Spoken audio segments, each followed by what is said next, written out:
You've searched the scriptures, hoping to find the secret there. You've listened to lectures, repeated affirmations, practiced visualizations, yet something lingers, an ache beneath the surface, as if the key is just beyond the veil, just beneath your breath. You may have heard many things about Neville Goddard, his teachings, his parables, his promises that imagination creates reality. But there was something he only whispered near the end, not because it was hidden, but because most were not yet ready to remember. For how do you speak plainly of that which undoes the world? You are not here to learn how to manifest cars or lovers or money.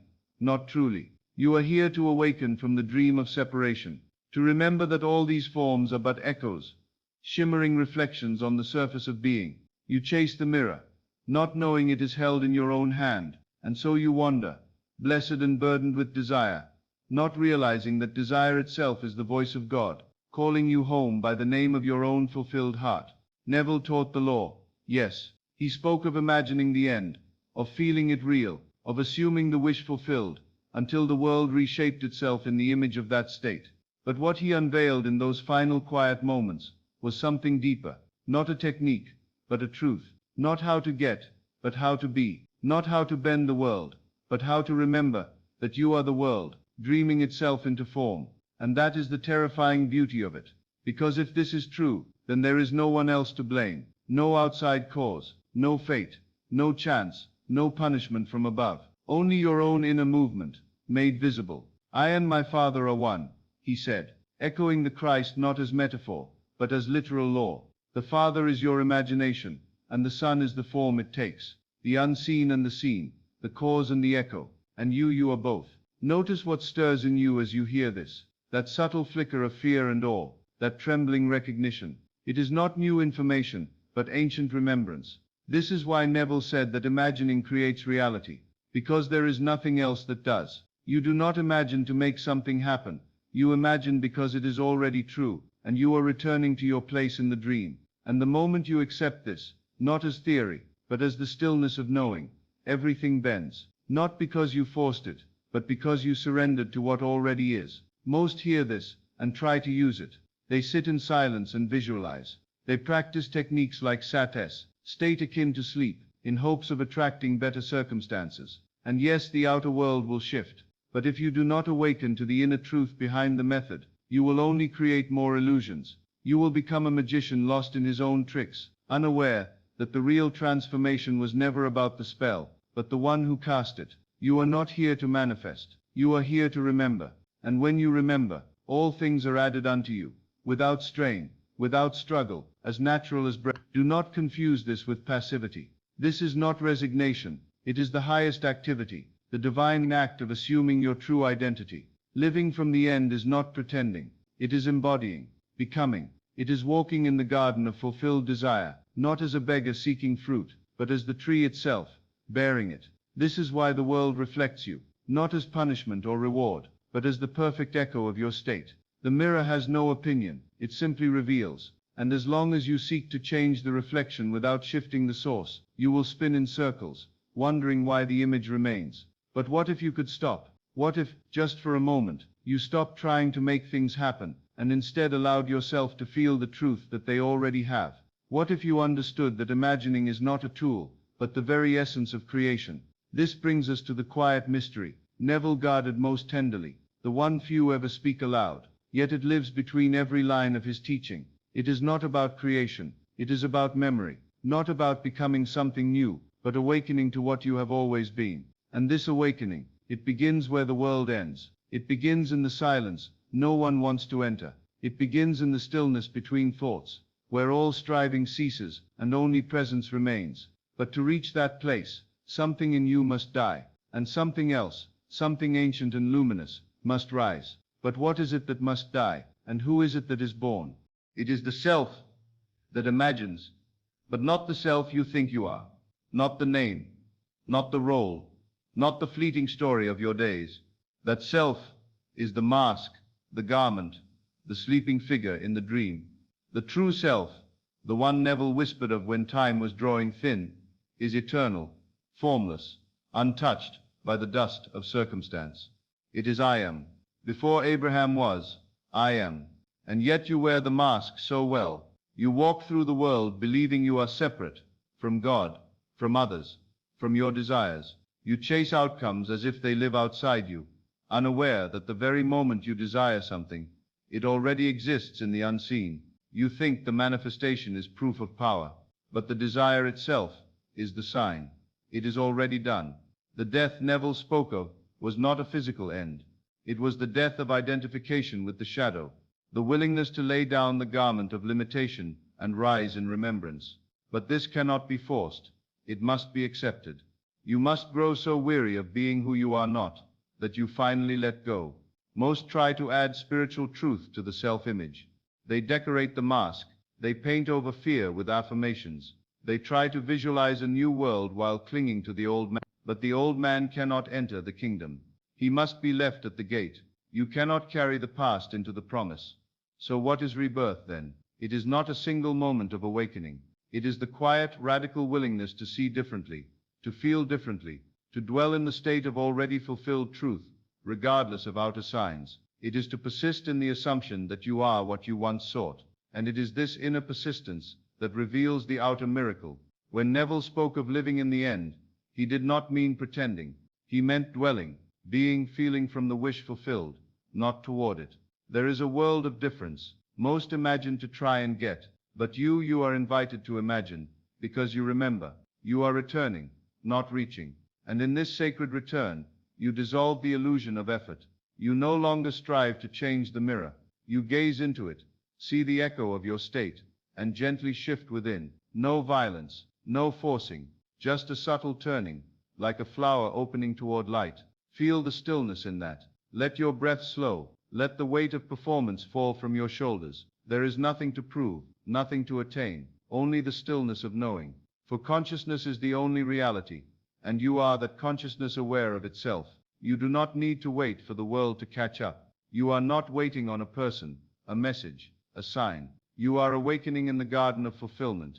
The seed has already sprouted. The fruit is already ripening on the branch. And though the senses may scream delay, you rest in the secret place, that inner temple where time cannot enter. He calleth those things which be not as though they were. That is scripture, yes, but it is also instruction. It is law. It is the divine rhythm of assumption, the bold and holy act of seeing the unseen and calling it real, because your inner eye has already touched it. And here the final mystery begins to stir. For the deeper truth Neville held closest is this: you are not just the one who imagines. You are the thing imagined, and the imaginer, and the field in which both arise. There is no division, no gap between desirer and desired. You are dreaming your world into being. And even now, as these words echo in your mind, it is not me who speaks them, but the self within you that already knows. So listen not with your ears, but with your soul. Feel what is stirring behind the words. That presence, that quiet recognition, that is the doorway. That is where the real journey begins. But how do you step through a doorway that isn't there? And what do you find when the veil is finally lifted? You do not step through it. You dissolve into it. For the veil is not an object outside of you. It is not a boundary you must cross, but a belief you must relinquish. The veil is assumption clothed in fear. It is the quiet agreement you made long ago to forget what you are. And every moment you awaken to the truth, the veil thins, not by force, but by remembrance. It was never real, only accepted. The most sacred things are the simplest. That is why they are often missed. You have been taught to seek grand signs, dramatic breakthroughs, fireworks in the sky. But this work, this divine remembering, happens in stillness. It is gentle, like dew resting on petals before dawn, like a breath between words. You begin to notice what has always been true, that consciousness is not in the body is in consciousness. That time does not pass, it arises and dissolves within you. That what you assumed was the world around you is only the echo of what you have accepted within. And so, without fanfare, you begin to shift, not through effort, but through awareness. You no longer ask, how do I make it happen? You ask instead, who am I being? And that question carries the key.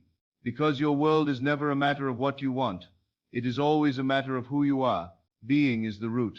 The fruit always follows. This is what Neville meant when he said, to be conscious of being rich while poor is to be rich. For the state you occupy is the law. The rest is reflection. And the longer you dwell in a state, the more faithfully the world conforms to it. Not as reward, not as proof, but as shadow follows form. You do not need to force the shadow to move. You only shift the light. But there is something most miss in this sacred dance. Something subtle, but seismic. You are not simply choosing states. You are returning to your divine identity. You are not layering abundance over lack, or health over fear. You are surrendering the false self, and arising in the garment of your true nature. And this nature, it is love. Not sentimental love, but the eternal substance of all that is. It is awareness itself, and every fulfilled desire is but a reflection of what already exists in this awareness. You are not creating by imagination. You are selecting. Every possibility already is. And you, the observer, the chooser, the one who assumes, are the axis upon which the entire world turns. So when you imagine, imagine not as one hoping, imagine as one remembering. Let the scene unfold not to convince, but to confirm, not to become, but to recognize. And then let it go. Let it settle like a seed into fertile ground, covered by silence, watered by trust. For faith is not blind. It is the deep seeing that knows it is already done, even before a leaf appears. And in that knowing, all effort ceases. You cannot grasp this with the mind. The mind is the tool, not the source. It will try to analyze, to control, to measure. But the heart, the inner I am, it simply knows. It feels. It dwells. And when you rest in that dwelling, the outer world bends to the inner tone, like waves to the moon. So what does it mean to live in the end? It means to feel, from the place your desire is already fulfilled, to let that feeling become the new normal, the new home of your soul. It means to rise each morning, and walk as though it were done, to love as though lack never existed, to breathe as though every promise has returned to you 1,000-fold. It means no longer waiting for signs, but becoming the sign, and in that still, surrendered embodiment, the mystery deepens. You realize that your desires were never random, they were invitations, holy echoes from the future, calling you back to what you already are. You were never meant to chase them, you were meant to awaken through them. But if the desire is the echo, what is the voice that calls? And where does it come from? The voice that calls is not separate from you. It is not above, nor beyond, nor outside. It rises from the depth of your being, deeper than thought, older than memory. It is the I am within you, speaking in the language of longing. For what you call desire is not lack at all. It is the movement of the infinite within the finite, the whisper of God reminding you of your forgotten wholeness. You were never being asked to chase. You were being invited to awaken. And this is why desire feels so alive. It is not a reaching, it is a remembering. The image forms in your mind, the home, the union, the healing, the freedom, not as a fantasy, but as a memory resurfacing. It is the blueprint of your fulfilled self, rising into awareness, not created, but revealed. Neville said, "You rise in consciousness to the level of the thing desired." And what few understood is that this rising is not a climb, it is a letting go. It is the soft, holy act of releasing all belief in separation and settling into the knowing that what you seek is already part of you.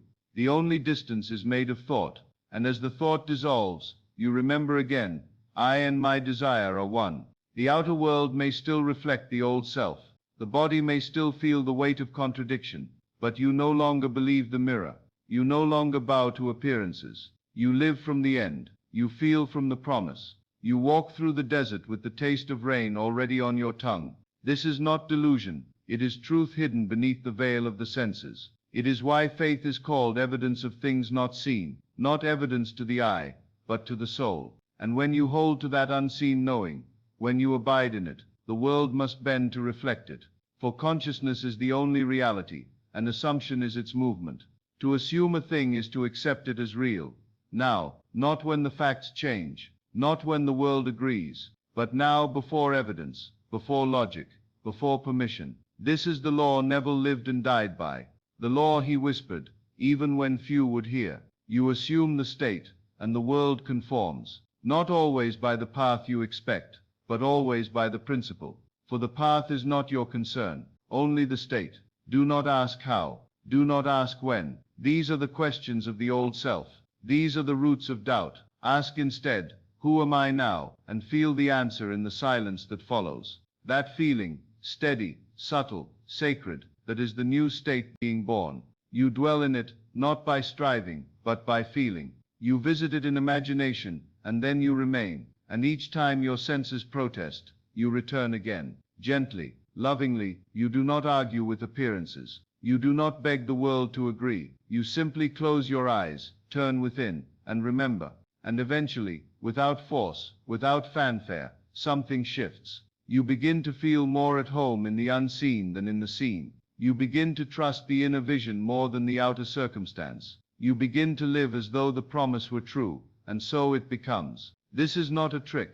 It is not mental gymnastics. It is the law of being. That which you accept as true of yourself becomes your world, not because you earned it, but because you are it. Let the weak say, I am strong, not after the healing, before, in the midst of weakness, while the outer still denies it. That is the holy defiance of faith, not rebellion, but remembrance, not insistence, but identification. You declare not to convince, but to align. So listen again to the echo of your desire. Feel it, not as distance, but as presence. Let it become the tone of your inner world, and then let go of needing it to arrive. Let it be, let it abide. That is the secret Neville Goddard until his final breath, that you do not need to create anything. You only need to become it in consciousness, and let the world mirror what you have already accepted within. But if all things are reflections, then what is left when you stop chasing the mirror entirely? What remains when the mirror no longer holds your gaze is peace. Not the fragile peace of perfect circumstances, but the abiding stillness of remembered truth. For when you stop trying to rearrange the reflection, you realize the source has never moved. You were always the light behind the image, not the shifting shadows that came and went. And in this stillness, something ancient and holy begins to unfold. You no longer imagine to fix, or to prove, or to persuade life into agreement. You imagine because you are the dreamer, and dreaming is your native tongue. You feel the wish fulfilled because you no longer doubt that it is yours, not because you grasped it, but because it was never apart from you to begin with. You begin to see the world as a soft echo, not a wall. You stop fighting the echo. You stop resenting the time it takes to rearrange. And in this calm, faithful surrender, a greater authority rises within you, one that does not need to convince itself anymore, one that simply is. This is the place Neville called the Sabbath, the holy rest that follows assumption. It is the deep spiritual exhale that comes when you have impressed the truth upon your inner man, and no longer need to repeat it. You have entered the state. You have felt its tone. You have breathed its air. Now you rest, not in idleness, but in certainty. Most skip this step. They imagine, they visualize, they declare, but they do not rest. They rush back to looking, to checking, to hoping, and by doing so, they plant the seed and dig it up again. But the seed does not require effort, only faith, only stillness, only light. The law of assumption is not a tool, it is a rhythm. It is the quiet music of creation itself. You assume the state, and all things bend toward it, not by force, not by demand, but by divine gravity. For what you are being becomes law. You do not persuade the world. You do not need to. You are not speaking to the world. You are speaking to yourself, within yourself. That is where the true change takes root. And when you stop seeking signs, signs begin to follow. You begin to catch glimpses, not always in the form you expected, but the feeling arrives first, that sacred familiarity, that subtle knowing. And the moment you no longer require the evidence begins to unfold, because you are no longer doubting, you are no longer waiting, you have become. And this is where the secret Neville held most sacred begins to glimmer in full light, because the final truth he knew, the one he only hinted at with his last breaths, was this, that even the law itself is only a servant of the self. That assumption bends the world because you are the world, and that all this teaching, all this practice, was never to make you more powerful, but to remind you that you are power, wearing the mask of limitation. You were never learning to manifest. You were learning to wake up, and as you wake, you find that there is nothing to chase, nothing to claim, only the eternal I am, shining behind every desire, behind every form, behind even the one who seeks. This is why living in the end is not a technique, but a revelation. It is the end of becoming, and the beginning of being. It is the return to the place you never truly left, the place where all things are already known, already whole, already yours. So let yourself feel it now, not with effort, but with ease. Let your breath soften, let the spine settle, let the mind fall silent, for in this stillness, in this holy pause between thoughts, you are touching the edge of the truth, and if you stay here, gently, faithfully, something opens. But what is it that opens, and what waits beyond the threshold? What opens is not a door, but a remembrance, a lifting of the veil so gentle, you almost miss it, not because it is small, but because it is so still. And what waits beyond is not a place or a promise fulfilled in time, it is you, not the version shaped by years or names or stories, but the eternal being who has always been, vast, radiant, formless, free. You stand there, not as a seeker, but as the sought, not as the one trying to create, but as the source from which creation flows. And in that sacred instant, something dissolves, the need to change the world, the ache of separation, the very sense of effort itself. All of it falls away like dust shaken from the hem of a garment, because you finally remember, it was never about manifestation, it was always about identity. When you accept the end, you are not conjuring a future, you are anchoring yourself in your true name, I am, and all that you assumed was outside you, begins to circle back, to reappear, to take form, as if it had been waiting patiently for your return. The world becomes still, not because it stops moving, but because you are no longer swayed by its noise. You have become the stillness, the silence in which all things appear and pass, the awareness that cannot be threatened, because it does not lean on form. This is the divine paradox, Neville Goddard in silence, that you, the one who imagines, the one who desires, the one who assumes, are not becoming God. You are remembering that you always were. And here, words begin to fail, because what can be said of that which is before language, before form, before breath? You feel it more than understand it, a warm expanse in your chest, a quiet joy that does not need a reason, a peace that does not blink when the world stirs. And from this place, not above the world, but deep within it, you begin to walk differently. You speak from fulfillment, not toward it. You move as one who has already received, even when the senses suggest otherwise. This is living in the end, not a trick of the mind, but the steady heartbeat of embodiment. You no longer pretend, you no longer hope, you dwell, you remain, you abide in the state of the wish fulfilled, and the world, as it always must, begins to conform, not because you commanded it, but because it cannot help but reflect your deepest assumption. Neville taught that all things exist now, not in some future moment, but as states of consciousness available to you now, and each state carries its own world, its own conditions, its own people and events. You are not climbing toward these states, you are selecting, dwelling, remembering. And how do you select? By feeling, by inner acceptance, by imagining not what if, but what is, letting the scene unfold not as fantasy, but as fact, letting the tones of the new reality seep into your being like a fragrance, until the scent of the old fades entirely. Do not rush this. The most sacred transformations are the quietest, like dawn, not lightning. You may not notice the shift all at once, but you will feel its warmth, a calm where anxiety once lived, a gentleness where striving used to stir, a subtle knowing that you no longer need to prove anything to anyone, not even yourself. You have entered the kingdom, not through effort, but through surrender, not by achieving, but by assuming. And even now, as you rest in this awareness, the seed of your assumption is taking root in the unseen. You need not see the sprout to know it is growing. You need only remain in the feeling that it is done. Be still, and know that I am God. These words were not instruction to wait, but to remember. In stillness, you remember your power. In knowing, you reclaim your name. So allow yourself to rest here a little longer.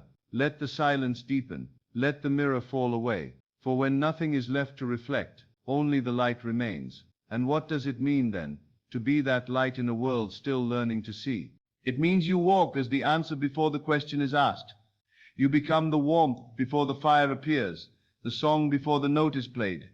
You are no longer reacting to the world. You are radiating through it.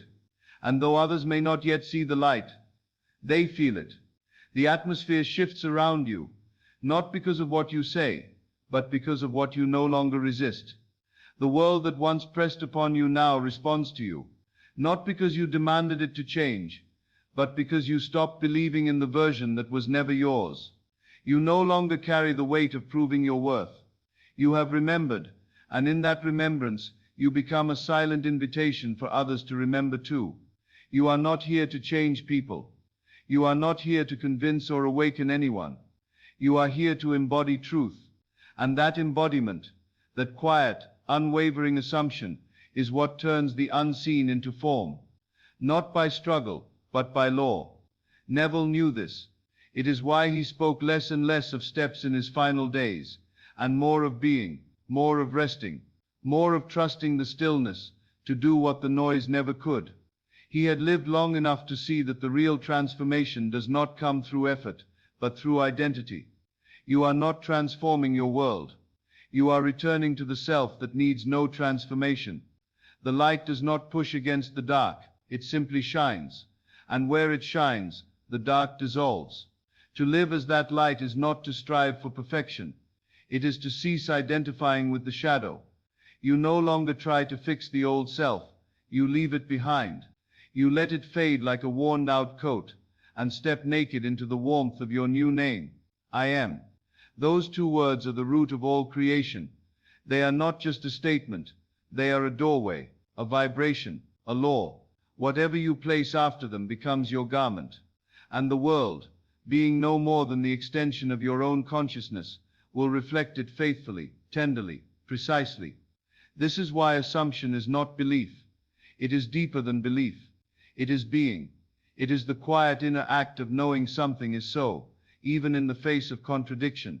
Especially then, because that is when the old world begins to dissolve, when the old assumption no longer holds your allegiance, and the new one, the true one, takes root. You begin to notice this, not in grand gestures, but in subtle shifts, a calm where there was once panic, a quiet joy in the middle of the mundane, a strange sense of completion in the middle of what appears unfinished. These are the signs of embodiment. The new state has arrived, not just visited, but made home. And from this home, all things unfold. There is no longer a need to beg life to move. You are life. You are the motion. The end is not something you must reach.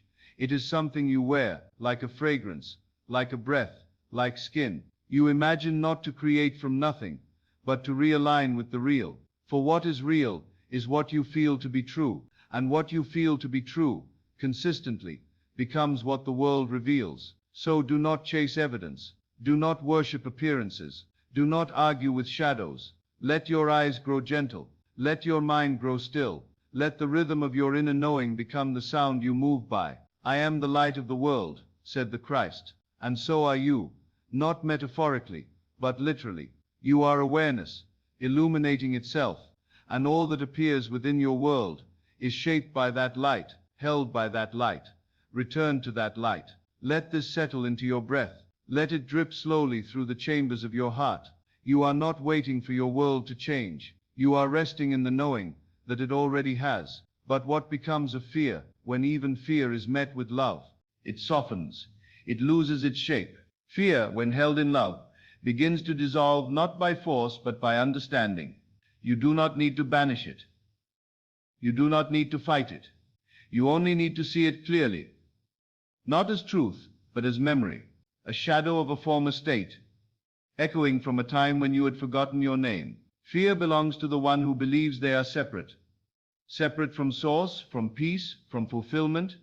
But when you stand in the light of I am, there is no outside, no other, no lack. And so fear finds nothing to cling to. It has no walls to press against, no corners to hide in. It is simply seen. And in that seeing, it vanishes. You become as a quiet flame, warm, unmoved, constant.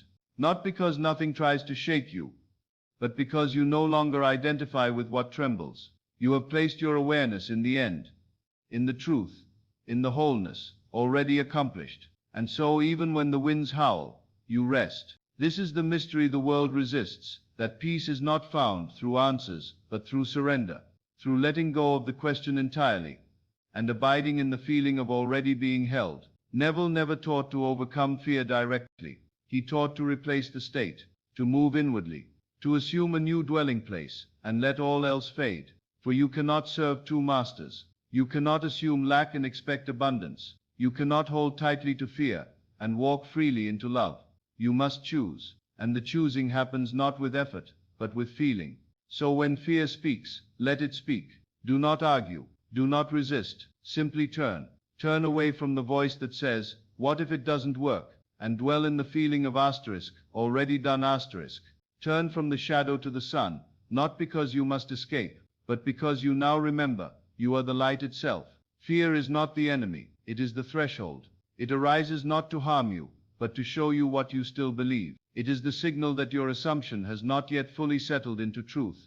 And so, with love, with patience, you return again, back to the end, back to the wish fulfilled, back to the knowing, until even fear becomes a teacher, a servant, a signpost pointing home. You were never meant to live under its rule. You were meant to walk through it, and find on the other side, not more striving, but stillness. The stillness of knowing your world is not something outside of you. It is asterisk.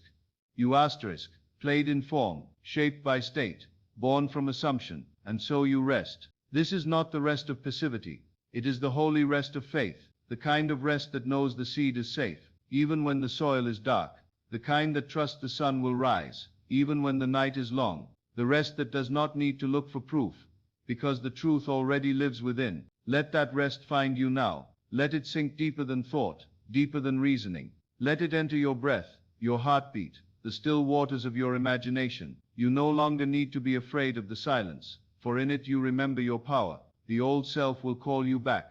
The world may echo its voice, but you in your quiet authority will no longer answer. You will not fight the echo. You will not try to convince it. You will simply feel from the new state, until it is the only thing you know, and then something beautiful unfolds. The fear no longer feels like opposition. It feels like invitation, the final veil before freedom. And when you pass through it, not by will, but by love, you realize there is no veil at all, only the self, undivided, only I am. But if fear fades in love, what then arises in its place, when nothing remains but the light? Joy arises. Not the fleeting joy tied to outcome or circumstance, but the deep, glowing joy of being. It does not shout. It does not demand attention. It hums, steady, radiant, complete. It flows not because something was added, but because nothing is missing. This joy does not arrive. It is revealed, like the sky behind parting clouds. It was always there, waiting behind the layers of seeking and fear and doubt. You feel it like warmth spreading through silence, like a breath remembered after forgetting to breathe. It does not need a reason. It does not ask permission. It simply asterisk is asterisk. And you begin to realize that this too is your natural state, not something you must earn or deserve, but something you must allow. This is what Neville meant when he said that imagining creates reality, not merely because you picture an outcome, but because you re-enter the state of joy, of peace, of already being. And in that state, the world molds itself like clay to your inner tone. For the outer is not fixed, it is fluid, ever becoming the mirror of your inner speech, your quiet assumptions, your deep and sacred self-conception. You do not imagine to get. You imagine to asterisk feel asterisk. And once you feel the end, you are there, not in hope, but in presence. And presence is power. Presence is God. Enter into his gates with thanksgiving, the psalmist sang. Do you see? Gratitude is not a reaction to what you've received.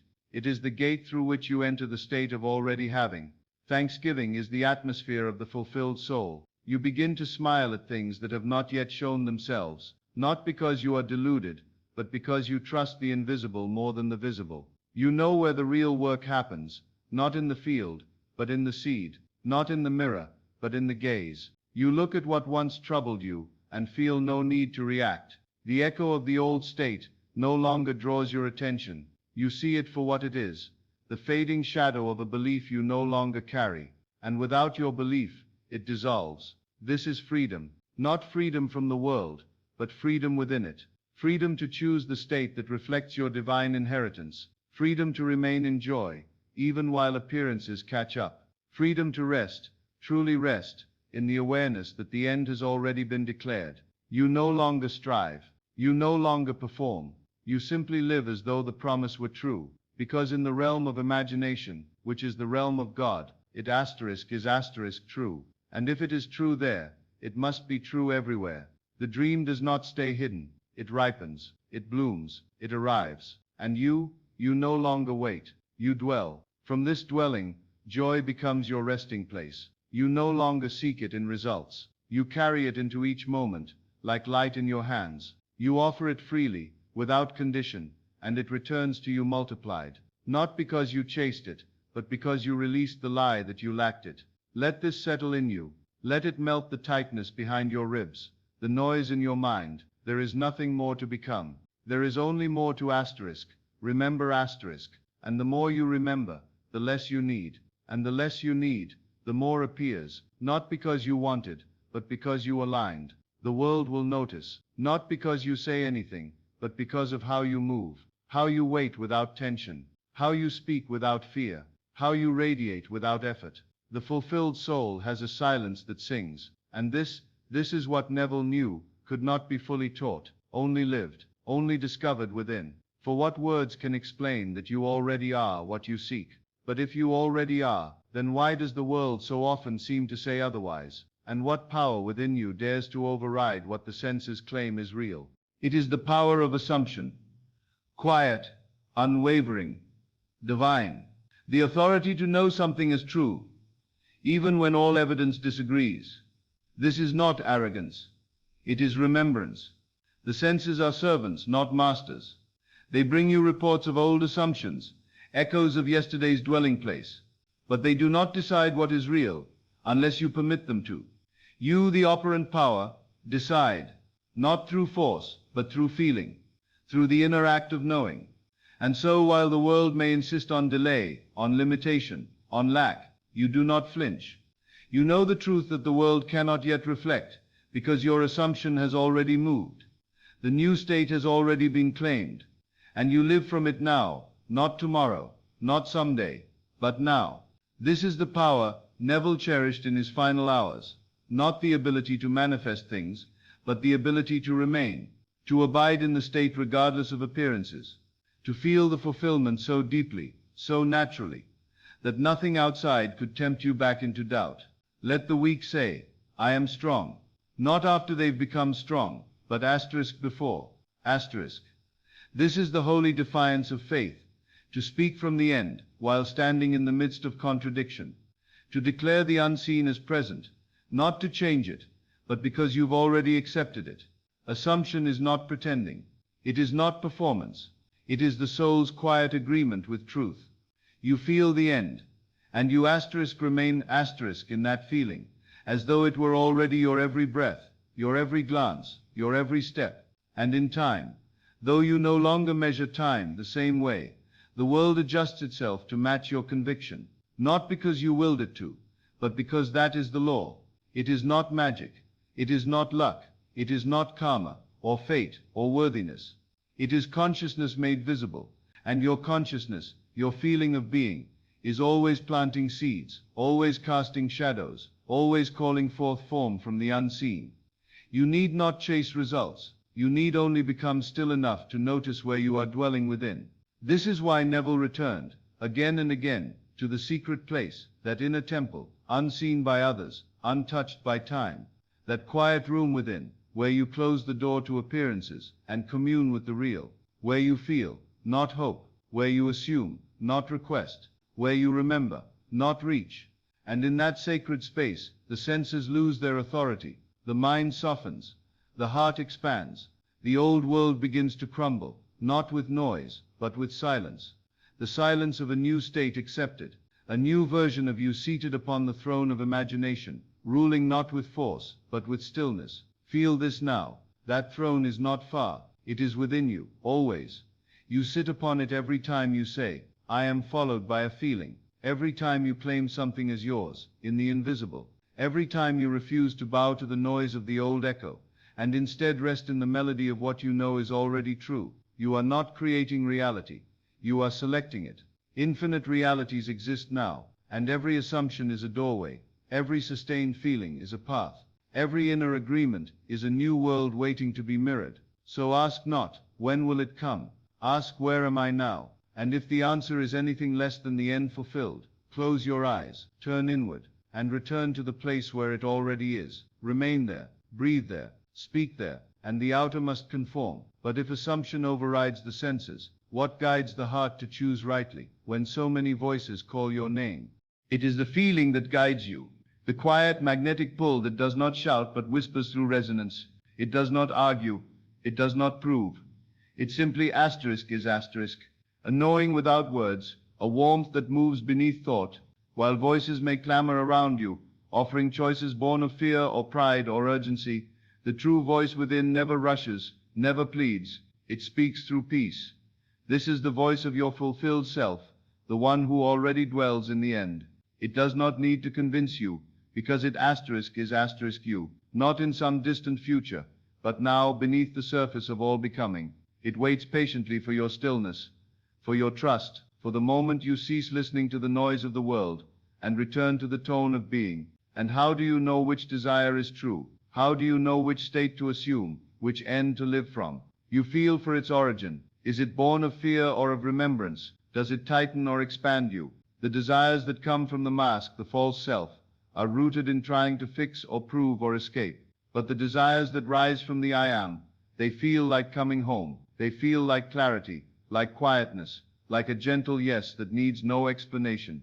These are the desires Neville spoke of when he said, "Your desires are the voice of God, not every flicker of want, but the deep ones, the ones that shimmer beneath the noise, that stay with you in silence, that awaken not craving, but recognition, and once you recognize it, once you feel the truth of it, you need not question again. You simply move into its dwelling. You put it on like a robe. You feel from it, speak from it, rest in it, and the world begins to reflect it. Not because you forced it to change, but because you changed the point of reference, the place you live from. This is why the law of assumption is sacred, because it frees you from seeking. It allows you to become the thing you longed for, and in becoming, to dissolve the longing altogether. You no longer need signs to believe. You no longer wait for evidence. You simply know, and this knowing, this sacred inner conviction, it becomes your guide. It tells you what to assume, what to release, where to place your attention, not as rules or commands, but as subtle guidance, felt in the body, echoed in the soul. You begin to see that the path was never outside you. It was always laid within, and each time you return to the feeling of the end, you walk it, one silent sovereign step at a time. There is no confusion here, no competition. The fulfilled self has no need to compare, no desire to hurry. It moves with grace, not urgency. It waits not in delay, but in depth. And when it speaks, creation listens. So when you are unsure, do not look outside. Do not ask others to confirm what only you can feel. Turn inward. Feel for the state that makes you soft, still, whole, and dwell there. Let that be your home, your teacher, your sanctuary. Let this be the only voice you obey, the voice that says, I am already what I seek. And though the outer world may offer countless paths, countless identities to wear, you will know the truth by its feeling, not the excitement of escape, but the serenity of return, not the thrill of getting, but the peace of being. That peace is your compass, that feeling is your map, and the more you follow it, the more your life becomes a mirror of the kingdom you have remembered within. And what is this kingdom, but the endless unfolding of who you truly are? But if the kingdom is already within you, then what becomes of time, of waiting, of the long journey you thought you had to take? The journey was never in distance, but in recognition. Time was never the keeper of your promise, only your permission. What you called delay was only the measure of your resistance. What you named process was simply the space between forgetting and remembering. The kingdom has never been far. It is not reached, it is revealed. It opens not to effort, but to assumption. And the moment you assume the end, the journey collapses. There is no time in the infinite, only now, only presence, only I am. You move through time, yes, but your creation does not. It is already finished, complete, whole. What you assume now becomes the reflection of what has always been true in the eternal. You are not creating something new.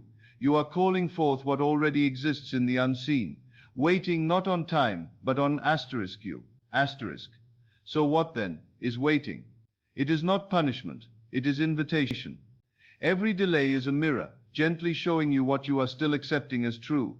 The world is never late, it is exact. It reflects not your wish, but your state. And when the state is fully claimed, fully lived, fully felt, the world must follow. It cannot do otherwise. This is the law Neville laid bare, yet so few have eyes to see. The law that says the outer is not the cause, it is the echo, and the echo cannot arrive before the sound.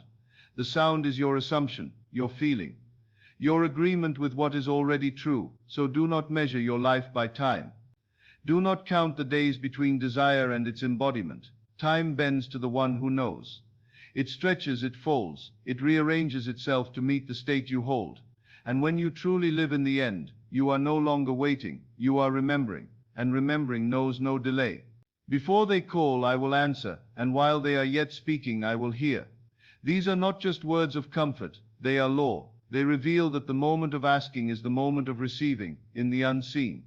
And when the receiving is asterisk, accepted asterisk within, it must appear without, not because of time, but because of alignment.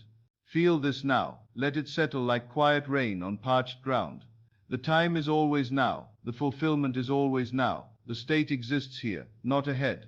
And the more deeply you dwell in it, the less you need the world to change, because you already feel the shift where it matters most. And as this shift anchors in you, the outer world begins to mirror. It cannot help but rearrange, not by magic, but by law. The old dissolves, not in drama, but in silence. People change, opportunities arise. Circumstances bend, not because you chased them, but because you changed asterisk you. Asterisk, there is no timeline to trust, only the self.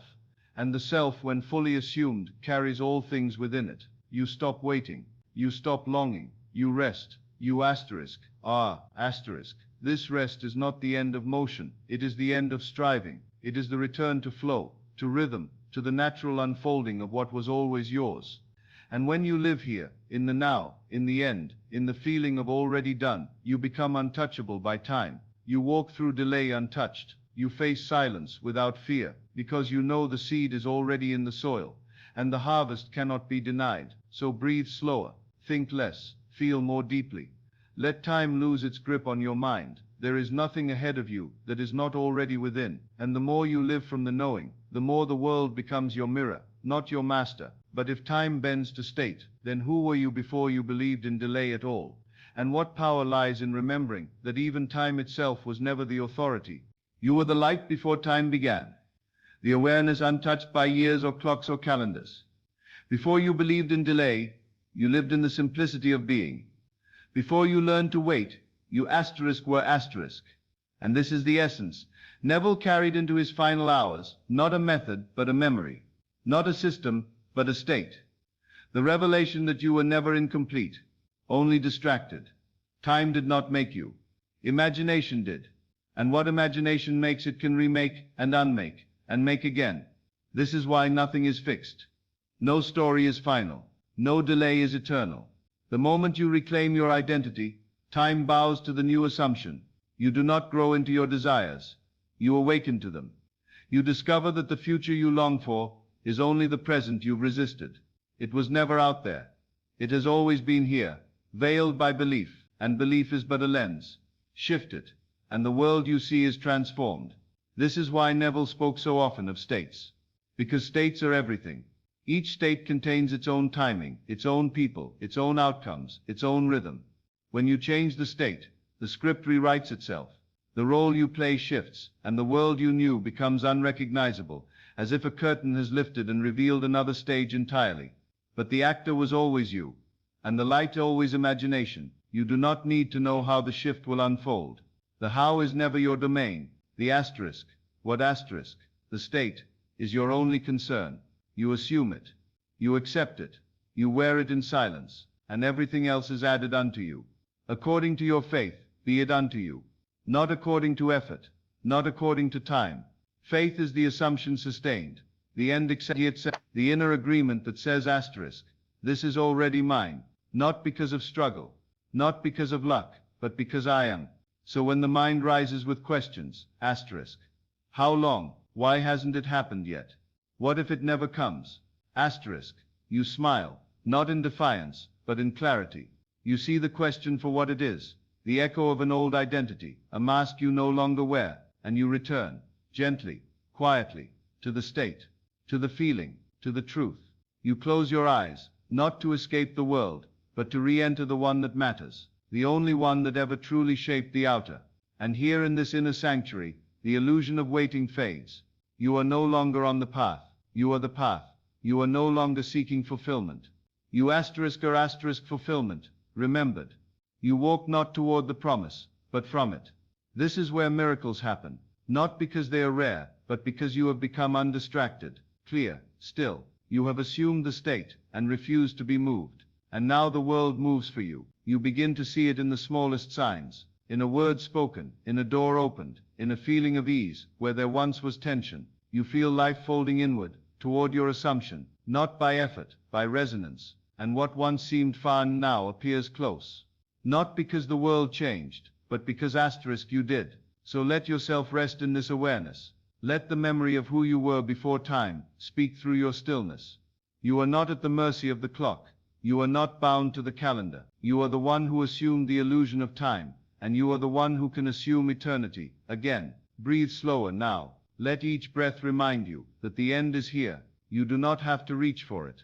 You only have to feel from it. But if time is only a mirror, what happens when you stop counting days and start counting states? What world begins to unfold when you live not from the question, but from the answer already known? A new world begins, not through change, but through alignment. Not by asking for more, but by becoming more aware of what already is. When you stop counting the days, you begin to feel the moment. And in that moment, you remember the only real movement is the shift in consciousness. Everything else is choreography. Everything else is scenery responding to the script, whispered in silence. The question dissolves when the answer is lived. The end no longer feels distant when it becomes your dwelling. You are not waiting for a better future. You are selecting it now, feeling it now, knowing it now. And because you know it, it must come forth. The world cannot argue with what you accept as real. It can only reflect it. This is the great quiet truth Neville guarded like fire in his chest, that the outer world is always late, always behind. It is the record of your previous state, not the confirmation of your current one. So you do not look to it for reassurance. You look inward. You return to the deep feeling of the end fulfilled, and you live there, whether the world echoes it yet or not. And it will. It always does. You were never meant to measure your life by appearances. You were meant to measure it by faith. And faith is not blind. It sees what is invisible to the eye, but undeniable to the spirit. It is the vision of the heart, the knowing beneath knowing, that moves mountains without lifting a hand. You walk in a world of reflections, but your true power lies in the cause, in your inner speech, your inner stance, your silent agreement with the unseen. That is where everything begins. That is where the shift happens, not in the outcome, but in the origin. And when you change the origin, the outcome cannot help but follow. It is law, the law of assumption, the law that says as within, so without. The law that governs all, not as punishment or reward, but as perfect reflection. The world is your servant, not your master, your echo, not your source. Let this truth settle into your brain. Let it become the rhythm that guides your days. You do not have to ask life to respond to you. You only need to respond to the feeling of what you've already claimed. The feeling is the prayer, the state is the decision, and the decision, when honored, becomes your world. Do not check the mirror for change. Do not seek signs that you are on the right path. You are the path. And the more you walk in the assumption of fulfillment, the more the world moves to meet you in places you did not expect.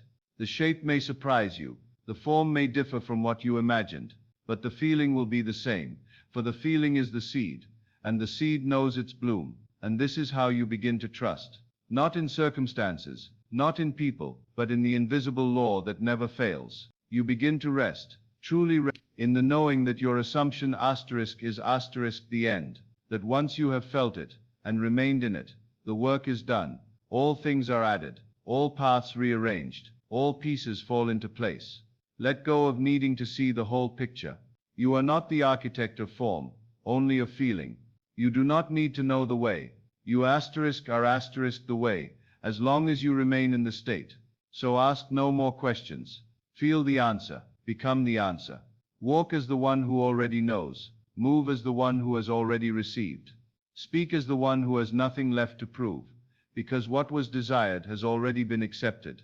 And the moment you truly accept it, you no longer seek it, you live it. But if you are already living the end, quietly, faithfully, fully, then what becomes of desire itself?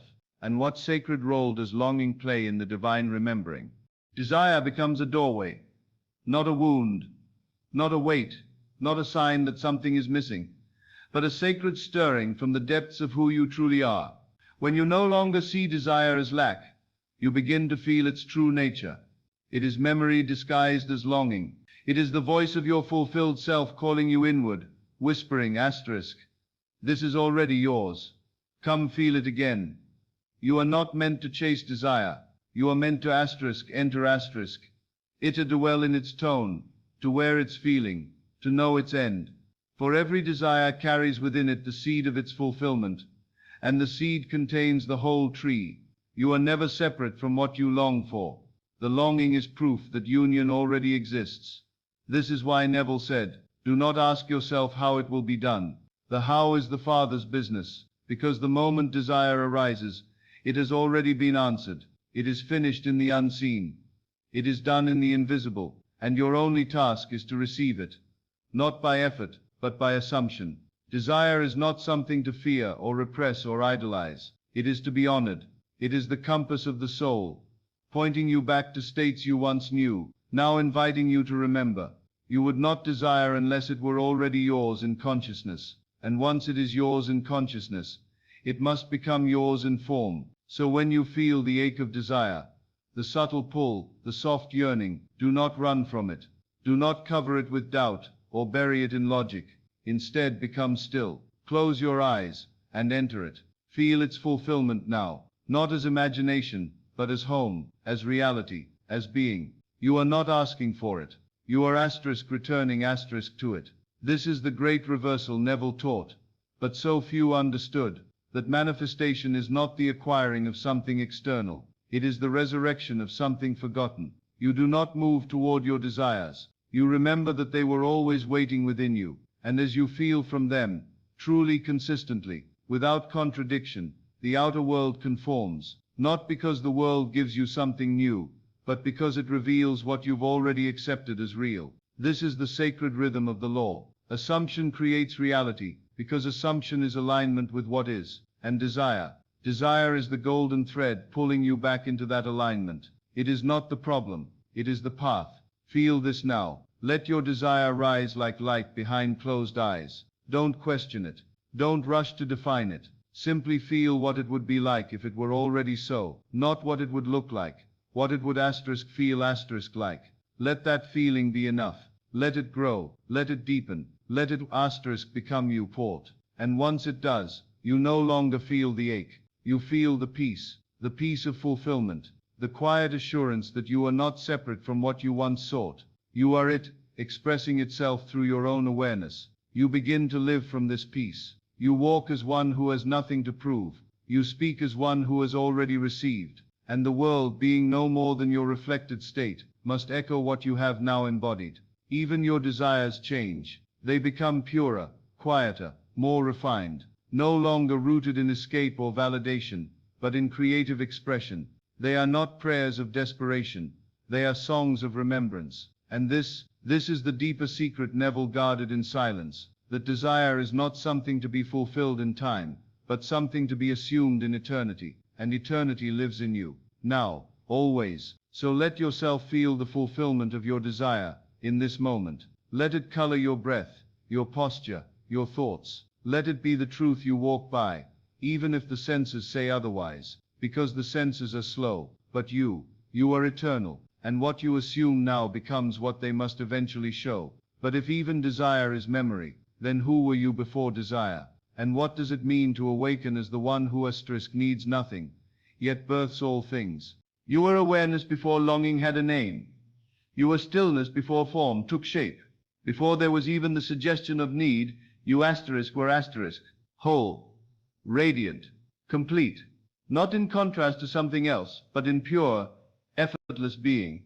This is what Neville hinted at when he spoke of the eternal man, not a body, not a history, but the silent I am that exists before thought, before movement, before the play begins. And though you seem to move through states and desires and identities, this deeper self never moves. It watches, it imagines, it calls forth, it abides. And every desire, every assumption, every manifestation is simply a wave returning to the ocean that birthed it. You are not separate from what you create. You are not separate from the desire that stirs. You are the light behind it all. So what does it mean to awaken as this self? To walk as the one who needs nothing, not because you deny the world, but because you remember that it flows from you. It means you become still, not from resignation, but from knowing. You stop reaching outward because there is nothing outside to grasp. The world is your mirror.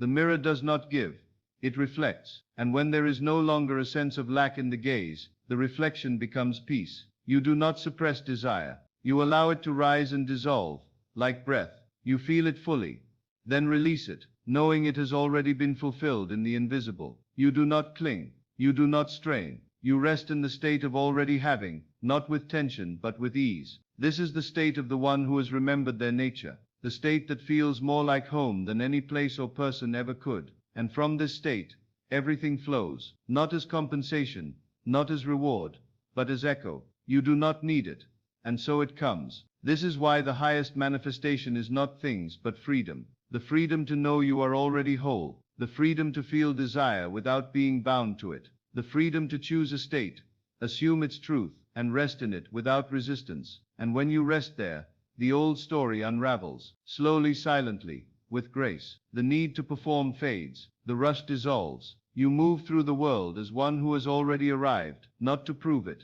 but because there is nowhere left to go. Be ye therefore perfect, even as your Father in heaven is perfect. This is not a command to become flawless in form.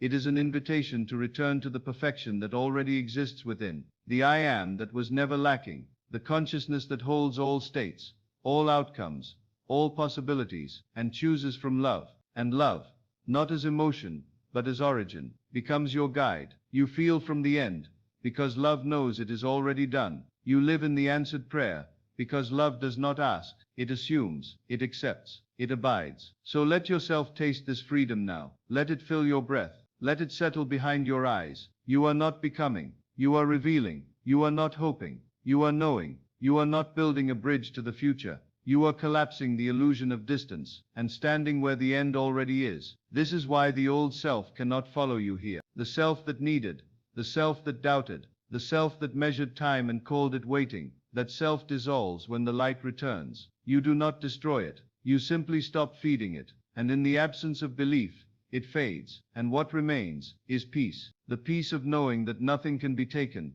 because nothing was ever outside of you. The peace of choosing your state, not to fix your life, but because it feels true, because it feels like you. And as that peace settles, another question begins to stir, not from fear, but from wonder. If all things are within, what other states are waiting to be remembered? And who else might you become, once even this version of yourself is laid down in love? You begin to realize that every version of you, every identity you have worn, every role you have played, every name you have answered to, was just a state, a garment for the soul, a passing reflection of what you dared to assume. And if one state could fall away, and another rise in its place, then there is no limit to the self, no edge to your becoming, only the gentle unfolding of what has always been within. There are states not yet tasted, joys not yet embodied, wisdoms waiting just beyond your current assumption. They are not distant, they are not earned, they are simply not yet claimed, not because they are hidden, but because you have not felt your way into them. The infinite is not far, it is layered, nested, folded into the quiet places of your being. Neville said, to desire a state is to have it, not in the sense of future possession, but in the present acknowledgement that desire and fulfillment are twin echoes of the same source. If you can long for it, you can assume it. And if you can assume it, it is yours. So ask gently, with reverence, what new state longs to live in me now? What version of self is waiting just behind this breath, this moment, this letting go. You do not need to strive. You need only to surrender to the feeling that calls you. You need only to try it on, like a new coat, like a new tone in your voice, a new rhythm in your step. You do not need to make it permanent. You only need to dwell in it long enough for it to feel familiar, long enough for it to begin reflecting itself in the mirror of life. And when you do, when you step into the new state not as theory, but as embodiment, everything shifts. People begin to reflect this new version of you. Opportunities rearrange. Invisible bridges begin to appear beneath your feet, not because you forced the change, but because you became the change. You do not rise by climbing, you rise by assuming. And each time you assume a new truth, the old one falls away, not with struggle, but with silence, not with resistance, but with relief. You are not meant to remain in any state forever. The soul is not static, it sings in seasons. It flows like a river, not to escape the past, but to expand into remembrance. And you, as the imaginal operant power, have the holy gift of selection. You may choose, you may change, you may become. And yet beneath all of these shifting states, one presence remains. The I am, the silent witness, the root of all assumption. You are that, and from that center, all states are possible, all forms are welcome, all identities are sacred masks worn for a time. So be gentle with who you have been. Do not rush to discard the former self. Bless it, thank it, release it. It carried you this far. It prepared the ground for something greater. You do not destroy the old by resisting it. You transcend it by embodying something more true.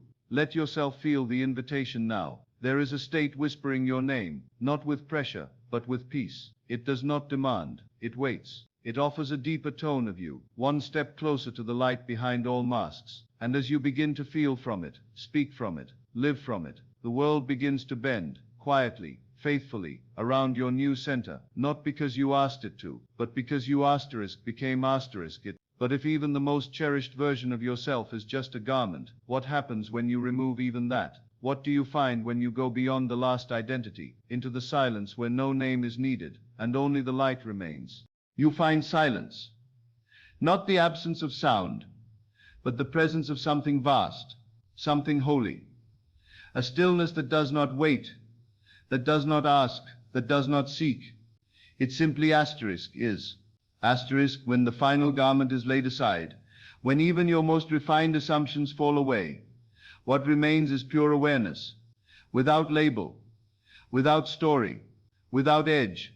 And in that awareness, you discover the secret Neville could only point to in his final hours, that all identity is temporary, that all doing is a dream, that beneath even the most beautiful state is the unchanging light of being, the I am, that never began and never ends, the one who plays all roles, wears all faces, and yet is defined by none. You are that. This is not something to understand. It is something to feel. Not with the mind, but with the heart wide open. It is the realization that even the desire to awaken was only the self calling itself home. The path was never traveled. The end was never ahead. It was always within you, hidden in the folds of your breath, humming behind every longing. When you stop being someone, even someone enlightened, someone free, someone fulfilled, what you touch is truth, naked, untouched, unconcerned with outcomes. It does not manifest for gain. It manifests because it is creative, because it is love. This is the freedom beyond desire, the grace that lives when nothing is missing and nothing is asked for. It is not the denial of form, but the transcendence of identification. You are not the thing you imagine. You are the imaginer, and deeper still, you are the awareness in which the imaginer arises. And that awareness is untouched by success or failure. It cannot be delayed. It cannot be denied. It is the root of the law, the life behind every assumption, the stillness in which every fulfilled dream dissolves. You do not need to remain here, but knowing it exists, knowing you are this, gives you a peace that no condition can disturb. From here, you can assume any state, wear any desire, move through any scene, and still remain anchored in the truth that none of it defines you. This is the highest rest, the end of struggle, the end of seeking, not because you have everything, but because you are everything. The outer no longer dictates the inner. The reflection no longer commands the gaze, and yet something beautiful happens. When you stop needing your assumption to come true, it comes. When you no longer reach, life reaches for you. When you surrender to being truly fully, the world becomes soft. The mirror glows with grace. Form bends, not in response to will, but to presence. You do not imagine to fix the world. You imagine because it is your nature to create, not for need, for joy, for the dance, for the expression of the oneself, through countless forms. And now, you understand why Neville never clung to results, why he returned again and again to the feeling of the wish fulfilled, not to get, but to be, because being is the only reality. Assumption is not a trick of the mind, it is the natural movement of God in man, and you are that movement. Let yourself fall into the silence now, feel it behind the words. It has always been there, waiting without waiting, loving without condition. You may return to it whenever you wish. It is not a destination, it is the foundation, and from that foundation, all things are possible. But if all things are possible, and you are no longer bound to any single identity, then what becomes of imagination itself? What role does it play? Once you've remembered that you are the light behind the dream, imagination becomes sacred play. No longer a tool for survival, no longer a desperate reaching toward what feels missing, it becomes the joyful expression of what is already full. Once you remember that you are the light behind all states, you begin to imagine not to complete yourself, but to reveal yourself.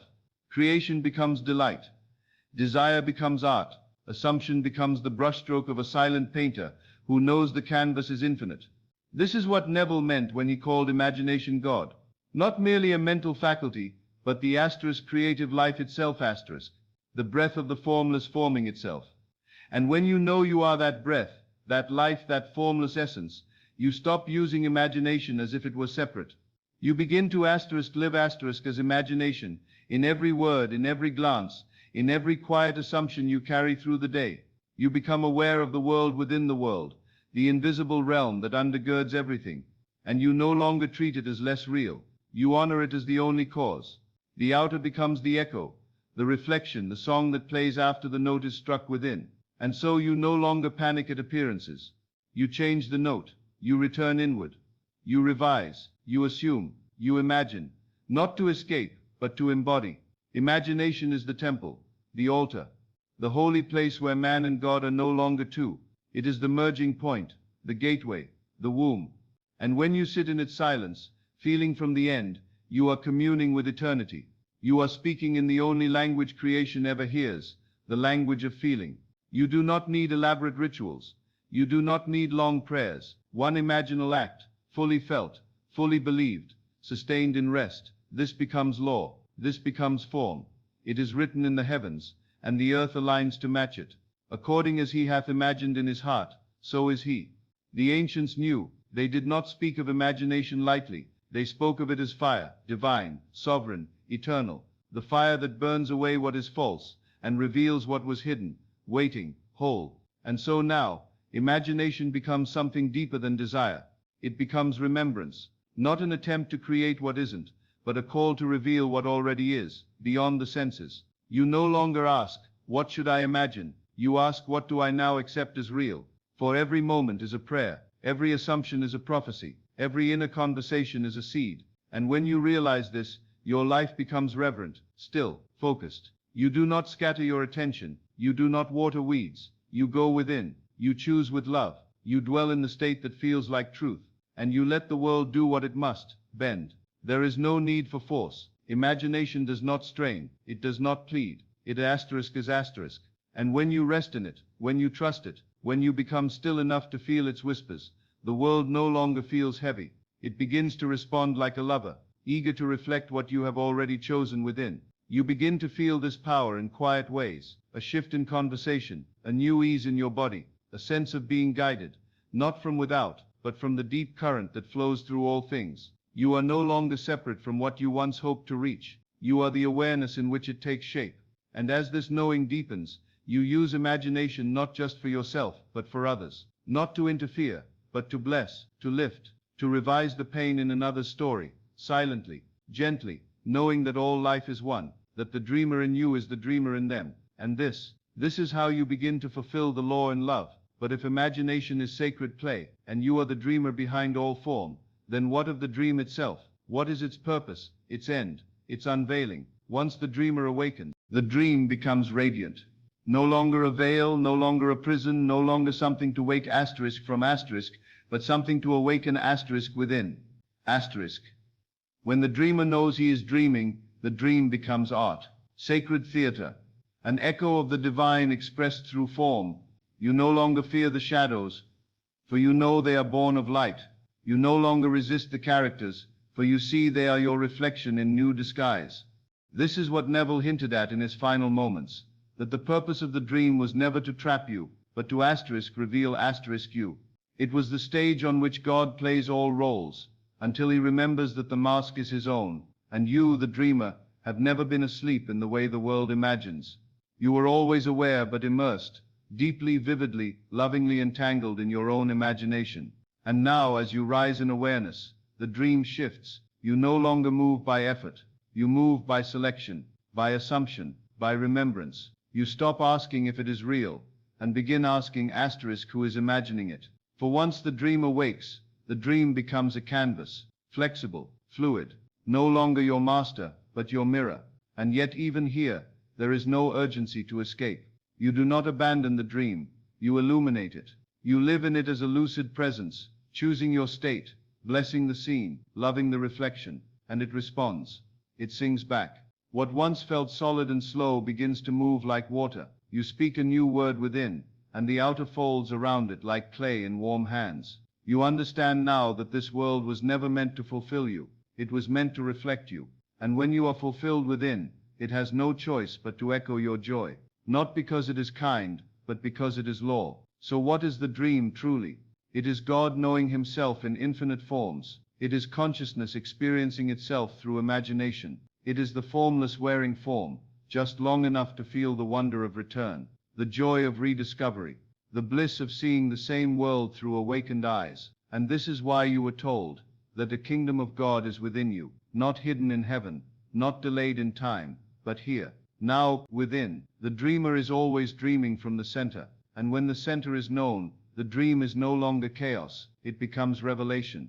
Even pain softens in this light, not because you forget it, but because you see it clearly, as the echo of an old state, now released. You no longer run from it, you revise it in love, you return to the scene, not to suffer again, but to redeem, to select anew, to declare from the end, and let that new feeling ripple backward through memory, cleansing all that came before. This is the gift of imagination when the dreamer has awakened. It is no longer a tool for survival, it becomes the holy work of creation, gentle, quiet, certain. And from this place, you do not need the world to change in order to feel free. You feel free, and the world changes in response. There is no greater rest than this, the rest of knowing that you are both actor and author, both the breath and the form it shapes. You can enter any scene, you can assume any role, you can become what you choose, not through force but through identity. And the moment you believe, the dream begins to rearrange. So let the dream continue, let it unfold, but walk it now as one who knows, one who remembers, one who creates not to prove power, but to express truth. And yet, if the dream is only a mirror, and the dreamer is awake, then what lies beyond even this play of forms? What waits in the silence between scenes, where there is no story, no symbol, no sound, only the pure I am? What waits beyond the scenes is not something new. It is what has always been, the formless source, the presence that holds all images without clinging to any, the silence that sings before the first word is spoken, the I am that is never dressed in character, yet plays them all with ease. You reach that space not by traveling, not by effort, but by surrender. The moment you cease to identify with the role, the background fades, the story dissolves, and you are left with awareness alone, radiant, timeless, whole. It is here that the mind no longer knows what to do. It cannot grasp this place. It cannot measure it. Because there is no object, no second, no contrast, only being. Not the being of a person or a point of view, but the still holy flame of existence itself. You are that flame, unmoved by outcomes, untouched by story, yet capable of giving birth to all things through the simple act of assumption. You begin to feel it in the pauses, in the breath between assumptions, in the moments when nothing is needed. These are not empty. They are full of presence. In them you glimpse what Neville meant when he said, "All that you behold, though it appears without, it is within, in your imagination." Because when you look beyond form, you see that everything was always within. There never was a world apart from you, only states, projected and mirrored, like shadows dancing on the inner wall of your own awareness. And when you rest here, not as someone trying to achieve, but as no one needing to, you begin to glow from within, not a light that can be seen, but a light that asterisk sees. Asterisk. Your vision changes. Your movement softens. You no longer grasp. You no longer question. You simply allow the dream to unfold, knowing you are the dreamer and the dreamed, the cause and the witness, the wave and the still ocean beneath. You may return to assumption, to desire, to form, but now you do so with peace, with playfulness, with gentleness, because you know that whatever you call forth through imagination will pass. It will rise and fall, appear and vanish, like the tides.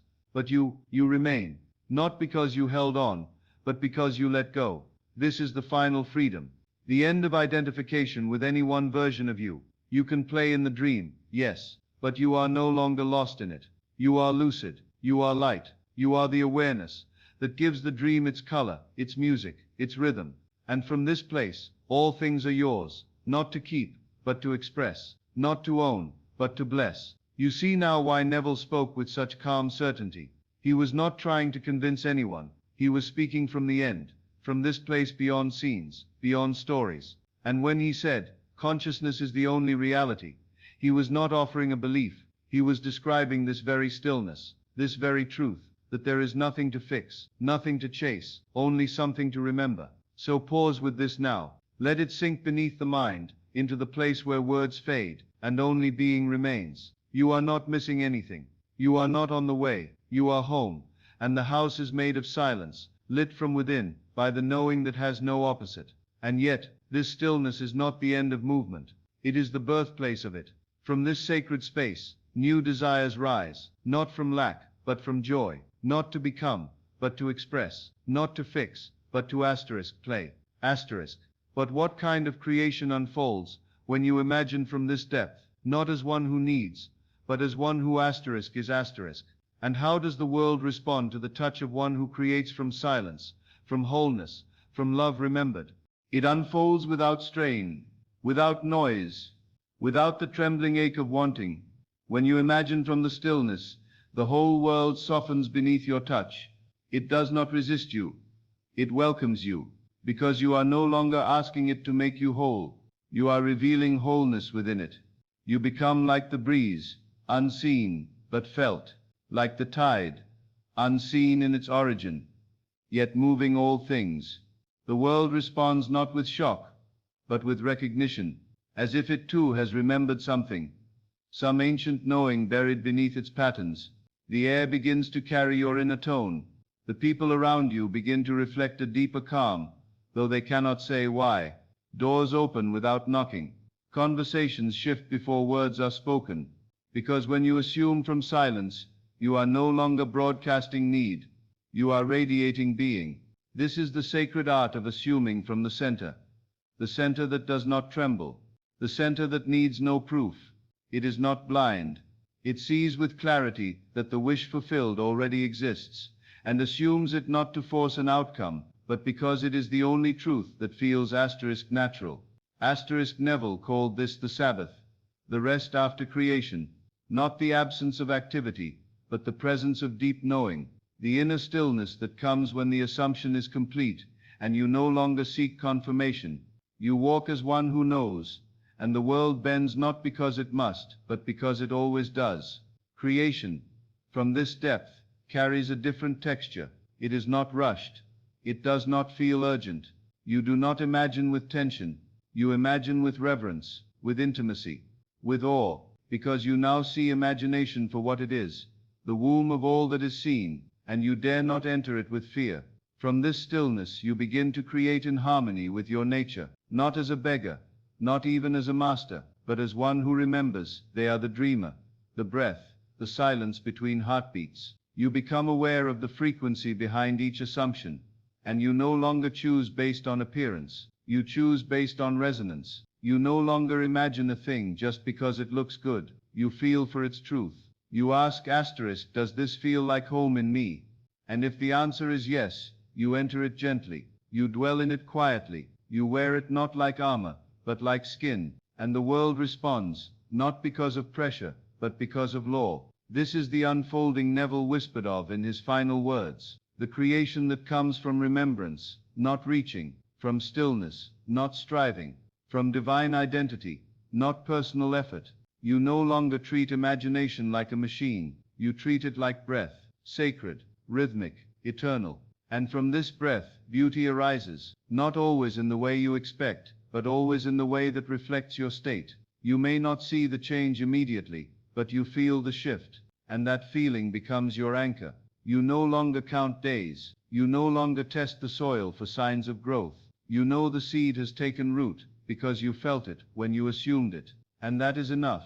This is not passivity. This is power, the quiet power that does not need to prove itself. The creative force that knows it asterisk already is. And if you can live from this place, if you can imagine from silence, assume from wholeness, dwell in the end without wavering, then there is no thing denied you, not because you earned it, but because you asterisk became asterisk it. Let this knowing deepen now. Let it drip into the hidden places of your mind. There is nothing left to fix, only states left to remember, and you remember not through effort, but through feeling. But what happens when even the states begin to dissolve, when you no longer cling to the fulfilled desire, and even the promise begins to vanish into light? What is left when you want nothing, but asterisk to be asterisk? You return to the beginning, not in time, but in truth. You come home to the I am before desire stirred, before form appeared, before even the longing for fulfillment took shape. When there is nothing more to reach for, and nothing left to prove, you find the final gift asterisk being asterisk, unadorned, untethered, undivided. You are no longer living for the manifestation. You are living asterisk as the manifested presence asterisk of the eternal, the still flame that burns not to consume, but to warm. The dreamer who knows he is dreaming, and smiles at the sky, not because it changed, but because he did. And here, in the quiet aftermath of fulfilled desire, you feel the true nature of freedom, not the freedom to choose asterisk anything asterisk, but the freedom to choose asterisk nothing asterisk, and be at peace. To sit in a room with yourself, and feel no lack, no longing, no noise, only the deep sacred hum of I am. This is where the world no longer commands your attention.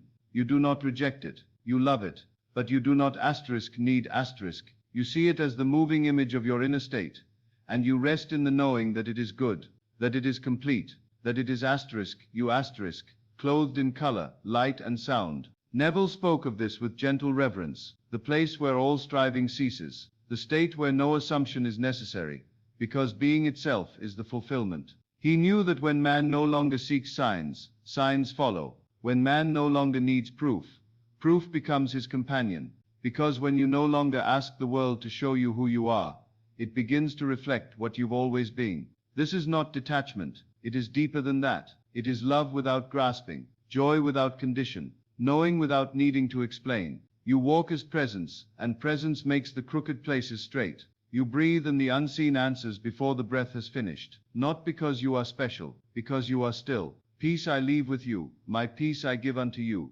not as the world giveth. This is the peace that Neville discovered, not the peace of outer harmony, but the inner stillness that remains, when all outer forms fade. The kind of peace that does not waver when appearances shout contradiction. The kind of peace that rests in the end because the end has become your identity. You no longer claim abundance to receive. You asterisk are asterisk abundance. You no longer imagine love to attract. You asterisk are asterisk love.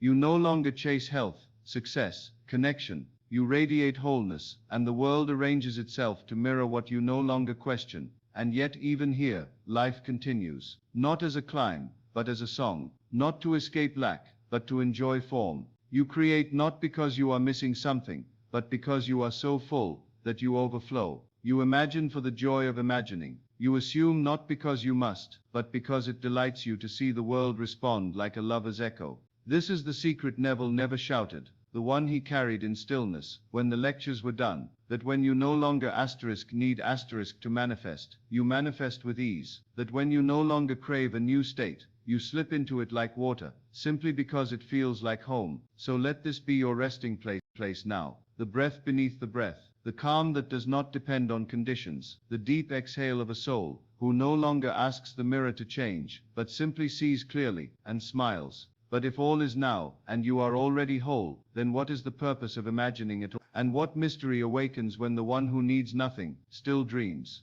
The mystery is joy. Not joy as reaction, but joy as origin. When the one who needs nothing still dreams, creation becomes celebration. You no longer imagine to fill a void, you imagine to dance with light. The world becomes your canvas, not because you must paint a new life, but because you can asterisk, because within you lives the eternal artist, and the brush is your attention. Desire returns, but it does not burn. It glows. It stirs not from lack, but from fullness. You feel the impulse to imagine, not because you are broken, but because love longs to express itself in ever new forms, not as escape, but as expansion, not as salvation, but as play. This is the divine dreamer awakened, the one who remembers he is dreaming, and still chooses to dream, not because he must, but because he loves to. Neville saw this in glimpses toward the end, that the truest freedom is not the end of desire, but the freedom to desire without bondage. You are free to imagine a new scene, not out of resistance to what is, but out of reverence for what can be. The infinite expressing the infinite, through the garment of form, the world becomes softer here. It no longer argues, it no longer demands, it reflects, and what it reflects is no longer a plea, but a song. The inner music of one who lives in the end, and dreams for the joy of watching light become shape. This is why assumption becomes holy, not a technique, not a method, but a communion, a silent agreement between the dreamer and the dream. You say within yourself, let there be, and something within smiles, because it knows it is already so. You are not trying to get anything. You are revealing what already is in imagination, in consciousness, in the eternal present. And when you live here, when you create from this still joy, the world begins to mirror your rest, not your effort. People feel it in you, a softness, a quiet power. They sense the absence of striving, and it awakens something in them, because they too are dreaming, they too are remembering, and your stillness becomes a permission, an atmosphere of remembrance that moves without words. You begin to revise not just your past, but your perception. You begin to bless your world with new meanings, not to force change, but to acknowledge that all things are held in love, that everything can serve the dreamer who dreams in peace. This is the fulfillment of the law and the prophets, not that you get what you want, but that you become what you are . And from that becoming, you imagine a world that reflects the nature of the one imagining it. Let yourself feel this now. There is no need to wait. You are not preparing for the end. You are living it. You are not moving toward the promise. You are wearing it. You are not hoping it works. You know. So imagine, not from urgency, not from fear. Imagine from truth, from love, from wholeness. Imagine not because the world is wrong, but because you are ready to let more light through the form. And the moment you imagine from wholeness, everything begins to echo that tone. The scene changes, not with a roar, but with a sigh, not with force, but with grace. Because you have remembered the truth, you are not separate from what you imagine. You are its source, its substance, its soul. But if all you imagine is you, then who are the others in your world? And what becomes of relationship, of love, of connection, when you know there is only one dreamer dreaming many? They become reflections, not of separation, but of your own wholeness. When you know there is only one dreamer, the many faces cease to feel like strangers. Each is a mirror of some hidden part of your own state, brought into view with perfect timing, not to punish, not to reward, but to reveal. This is the divine intimacy behind all human interaction, that every other is you in another form, not metaphorically. Literally. You meet yourself in the voice of the one who frustrates you. You see your own state mirrored in the one who loves you. You revise a conversation, and the character shifts. You bless the past, and the face softens. Why? Because there is no other. This is what Neville knew, but spoke quietly, that the world is peopled with your own assumptions. Each person, each interaction, each unfolding event is the outpicturing of your inner dialogue, the echo of the state you most deeply occupy. They are actors on your stage, cast according to your inner script, wearing the faces your imagination selects. When you imagine lovingly, you do not just transform your own world, you uplift others into new roles, not through control, through invitation, through assumption. You do not need to tell them what to be, you simply see them differently. You revise the story you've been telling yourself about who they are, and the story shifts. The part changes, the scene rewrites itself to match your inner vision. This is why forgiveness is power, not a moral act, but a creative one. You let go of the old role you once assigned to someone, and in doing so you release them, and yourself. You dissolve the chain of mirrored wounds and step into a new state, one where love is not earned, but recognized. Do unto others as you would have them do unto you. This is not a commandment from the outside. It is a law of consciousness. What you assume of another is what they are drawn to reflect. Not because you make them change, but because in your world, you have shifted the lens, and the lens is law. So when you say, he always ignores me, you are not describing, you are deciding. When you declare, she sees me with new eyes, you are not wishing, you are creating. And when you persist in the new assumption, it becomes the new reflection. This is not manipulation, it is mercy. You are not forcing another to become something against their will. You are lifting your own state, and in doing so, making space for them to reflect your higher vision. They are always free, but your world must reflect your inner world, and when you change your inner conversation, the characters cannot help but shift. You begin to live in quiet harmony with all, even when the outer behavior remains momentarily unchanged, because you have withdrawn your permission for conflict. You have stopped imagining separation. You no longer project the old state, and as the projection fades, the performance changes. This is how love becomes effortless, not because others behave a certain way, but because you no longer need them to. You are not loving to get a response. You are loving because it is your nature, because it feels like truth, because you have returned to the state in which there is only one being dreaming itself into billions of forms, and each one is you. Let this sink deeper now. Every face is an invitation to remember your power. Every word spoken to you is a chance to revise from within. You are not reacting to them. You are awakening them through your assumption. And the more gently you do this, the more lovingly, the more your world reflects peace. But if others are yourself in disguise, then what becomes of the old idea of separation? What does it mean to truly love your neighbor, not as an ideal, but as a living embodiment of your own I am? It means you see through the veil. You no longer meet a face and call it other. You no longer hear a voice and imagine it apart from your own. To love your neighbor as yourself is not a task. It is a remembering, a realization that there is no self and other, no this and that, no sacred and profane, only the one I am, gazing into its own reflection. When Neville spoke of this, he spoke not as philosopher, but as witness. He had seen it for himself, that the lines we draw between one and another are drawn in the imagination, and they can be undone in the same way. The stranger becomes brother. The rival becomes reflection. The one who once triggered you becomes a doorway into your own healing. And all of this happens without words. It happens within. You no longer wait for someone to change in order to love them. You love them in imagination first. You revise your reaction. You assume their higher nature. And the world follows, not because they were fixed, but because you cease to see them as broken. This is what it means to walk in love while still dreaming. You don't escape the dream. You infuse it with awareness. You let love rise not as feeling, but as fact, not as something they must earn, but as something you are willing to see. You imagine them whole. You imagine them free. You imagine them kind, awakened, radiant, and they begin to reflect the role you've assigned, not because you control them, because you control your state. And your state is the only script the dream can follow. Even conflict softens in this light. You no longer defend the past. You no longer replay the wound. You pause. You revise. You assume again, gently, quietly, and a new outcome appears. You say within yourself, they have already changed, and your world begins to move as though it heard your whisper. This is why forgiveness is not weakness. It is creation. It is the clearing of the lens so the light can pass through again. You forgive, not to absolve them, but to return to your own peace. And in doing so, you set them free to play a higher part.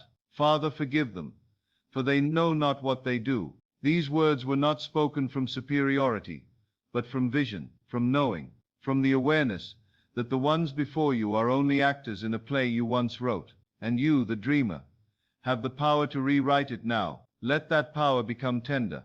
Let it become subtle. You don't need to fix anyone. You don't need to change the scene with effort. You shift within. You assume the best. You live from the end, and the world walks toward your new vision, as if it had always been true. You do this not just for peace, but for beauty, for joy, for the delight of watching what seemed fractured become whole again. And this is the quiet miracle of love imagined rightly. It needs nothing, but gives everything. It asks no permission, but blesses without condition. Let yourself try it now. Bring to mind the face that has lingered in your heart, the one you've struggled to forgive or understand. See them clearly, not as they were, not as they acted, but as they truly are, whole, radiant, redeemed. Imagine them smiling from their freedom. Imagine them already transformed, already awakened, already reflecting the highest version of themselves. And now, feel the shift in asterisk. You, asterisk, you are no longer bound to the old scene. You are no longer repeating the old script. You are imagining from a higher state, and the world even now is rearranging itself to meet you in that new assumption. But if all others are you, and you are the one who dreams them into form, then what becomes of the dream itself? Once you begin to dream in union, in compassion, in perfect inner peace, the dream begins to sing. Not in noise, but in harmony.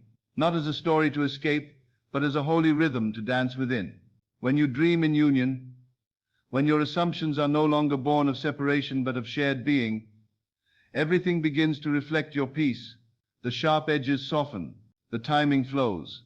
The world becomes not just a reflection of your state, but a communion of states held in love. You find that your days no longer feel like movement from problem to solution. They become expressions, moments of gentle unfolding.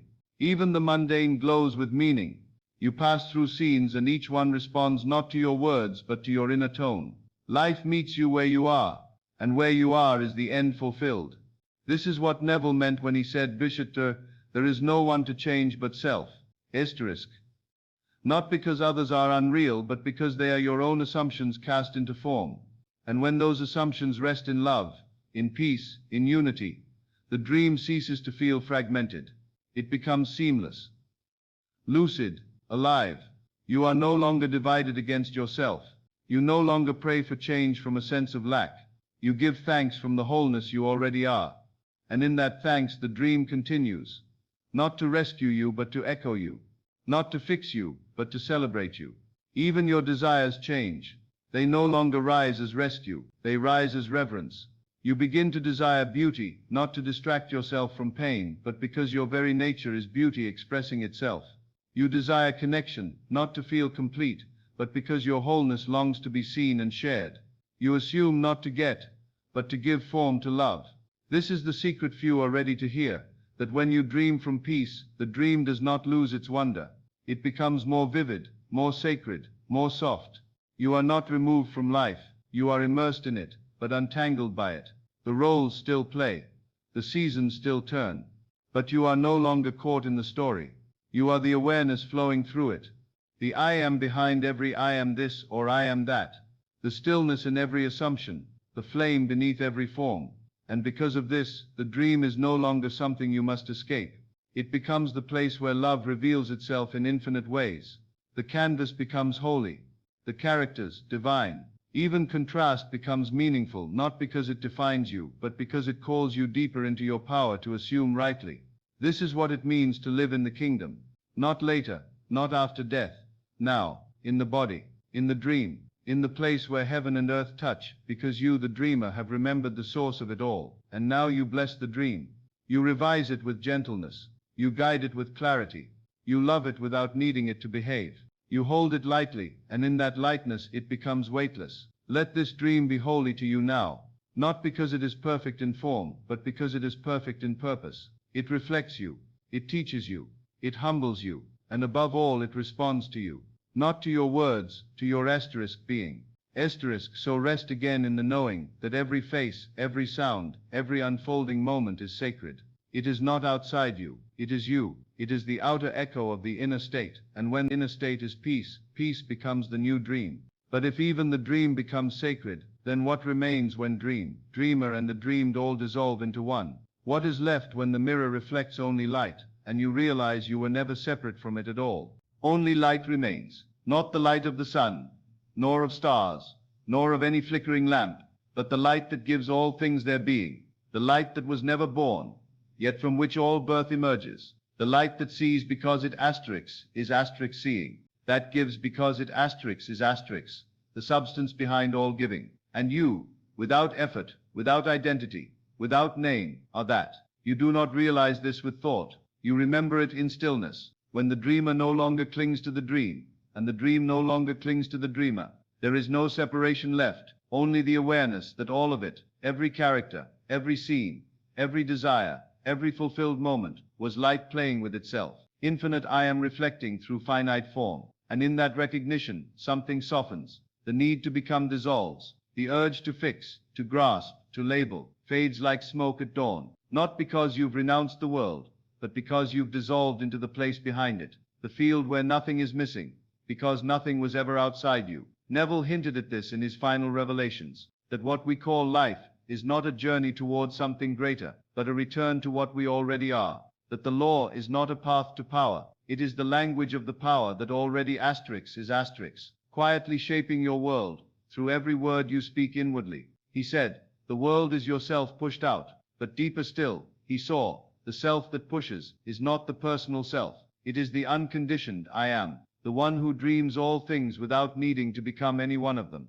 the one who assumes, not because it lacks, but because it knows, and what does it know? That there is no other, that there is no future to reach, that the end is now, and the now is eternal. That assumption is not effort, it is remembrance, that to feel the wish fulfilled is not fantasy, but the only true act of creation. You can feel this now, not as concept, but as vibration. You are not waiting to be chosen. You are not hoping to be healed. You are not lost, and never were. You are the still presence beneath every wave, the dream behind every face, the light that casts every shadow, and yet is never touched by it. And from this light, love flows, not as reaction, but as being. You love not because others deserve it. You love because their asterisks are asterisks, no others. There is only God, wearing 10,000 names, looking through 10,000 eyes, all meeting in the one point of your consciousness, asking, asterisk, will you remember me? Will you see me as I am?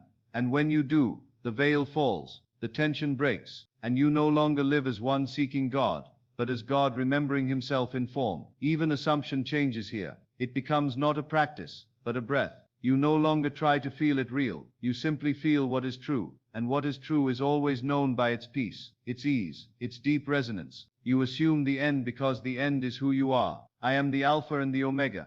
The beginning and the end are not two places, they are one point, asterisk you, asterisk. So let this be your resting place now, let all effort fall away. You are not here to chase miracles, you are here to be asterisk one. You are not here to perfect the outer world. You are here to know that it is already perfect when seen from the state of union, and when you dwell in that state, the world shifts accordingly, not as reward, but as reflection. And yet, even here, where all is light, a quiet whisper remains, a question, not of doubt, but of delight. If you are already the fullness, what does it mean to choose again? To re-enter the dream as a player, not because you are lost, but because you are found, It means you return, not as the seeker, but as the source. Not to fix, not to prove, not to claim a throne in the world, but to wear form as a garment of joy. To play the roles of man and woman, friend and lover, teacher and wanderer, while never forgetting that all of it flows from you, from the light you are, from the being that never began and never will. This is the sacred spiral, the divine return, not a fall from grace, but a descent into form with eyes open. You walk the same streets, hear the same names, speak the same words, but you do so from within the kingdom. You are no longer dreaming in confusion. You are dreaming in love, in clarity, in reverence. And now every choice becomes creative worship. You are not here to escape the dream. You are here to choose it anew to imagine not out of fear, but from the surplus of stillness, to revise not to erase, but to redeem, to assume, not as a technique, but as the art of embodying what is already true. You begin to understand why the law is so gentle, so certain, so inevitable. It reflects always, not because it watches, but because it is you. Your assumptions are not being judged, they are being mirrored. Your inner speech is not being evaluated, it is being amplified. And so you choose again, but differently now. You choose the state that reflects your love. You choose the vision that serves the whole. You no longer create to prove that you can. You create because it delights the one who is dreaming through you. And that one is not a distant God. It is the awareness that breathes as you. This is the beginning of divine responsibility. Not the weight of control, but the grace of alignment. You begin to care for the dream with tenderness. You speak with intention. You assume with humility. Not to force outcomes, but to live in harmony with your highest knowing. Even simple things become sacred. The tone of your voice, the way you wake in the morning, the thoughts you entertain as you fall asleep. Each moment becomes a thread in the tapestry of assumption, and every thread is gold when chosen with love. Neville lived this, not in public demonstration, but in private faith.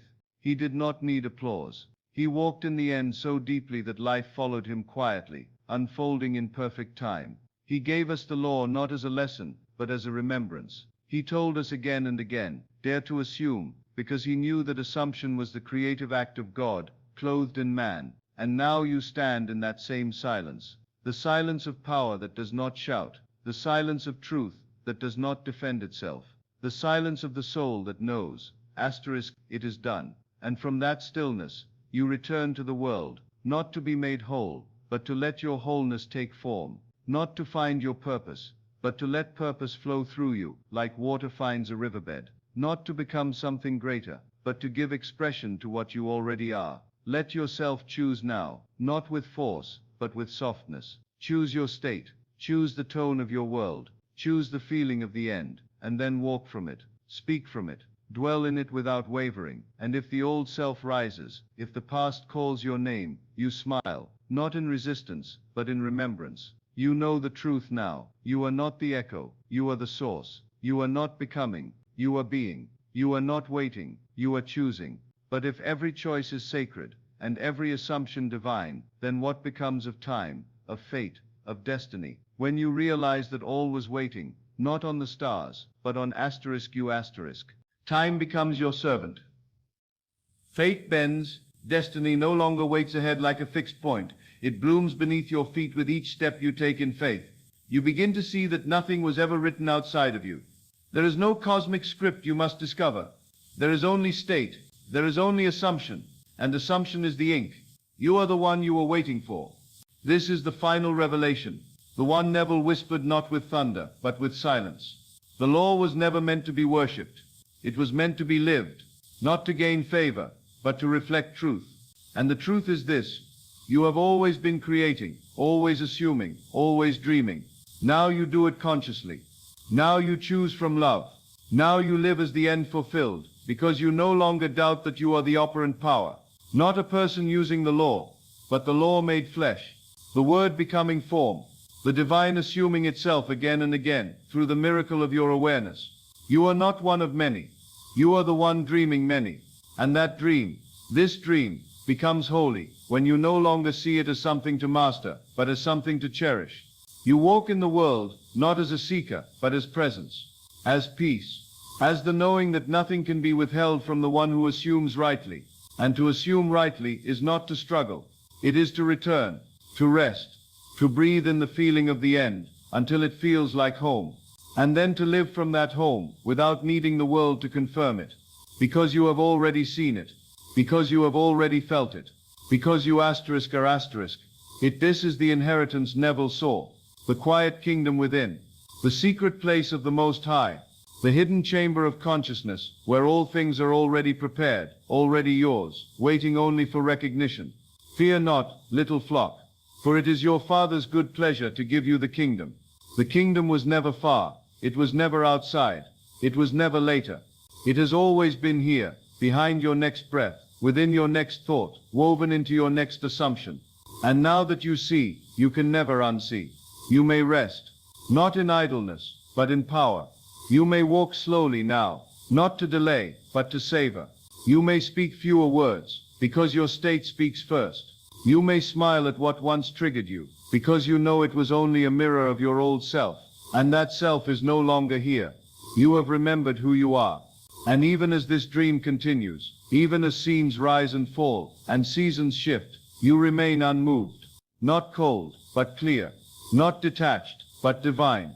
You love more, because you fear less. You create more, because you resist less. You receive more, because you already are *. This is the truth, Neville Goddard until the end. That assumption is not just technique, it is remembrance. You are not learning to become. You are waking to what you've always been. And now the veil has thinned. The dream has softened. And what looked like fate has become choice. What seemed like time has folded into now. What once felt distant is as close as your next feeling. The next quiet breath where you remember. I am. That is the final word. Not a destination, but a return. And even now, as the words fade, and the silence opens again, something eternal stirs behind your eyes. Not a thought, not a desire, but the unshakable truth of your being.